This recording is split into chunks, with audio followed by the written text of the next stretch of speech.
naman ang serbisyo sa iba't ibang distrito ang isinagawa ng bawat kinatawan upang matugunan ang pangangailangan ng ating mga kababayan mula sa pangkalusugan ng kabataan, tulong sa mga magsasaka, serbisyong panlipunan hanggang sa mga makabagong edukasyon na tulong. Si Dane Gulimlim sa detalye.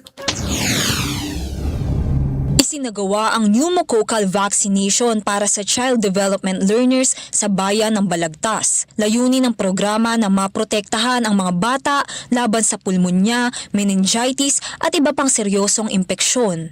Pinangunahan ni Bulacan 5th District Representative Agatha Cruz ang aktibidad, katuwang ang lokal na pamahalaan ng Balagtas, mga municipal health offices, daycare teachers at barangay health workers bilang bahagi ng advokasya sa kalusugan ng kabataang Bulakenyo.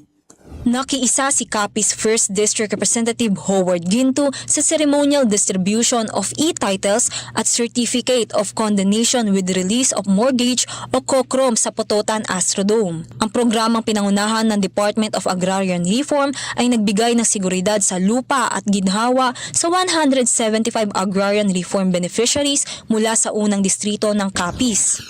Namahagi ng 1,521 grocery package si Camarines Sur 1st District Representative Hori Bata sa bayan ng Del Gallego. Layunin ng pamamahagi na makatulong sa pang-araw-araw na pangangailangan ng mga pamilya at maipadama ang malasakit sa mga kababayan.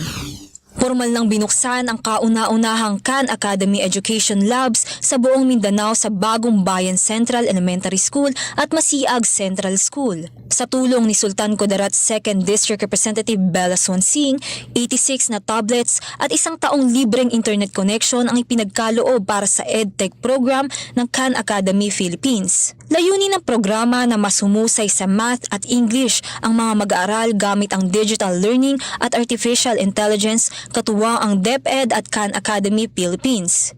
Para sa totoong balita sa Bagong Pilipinas, Dane Gulimlim, Congress News.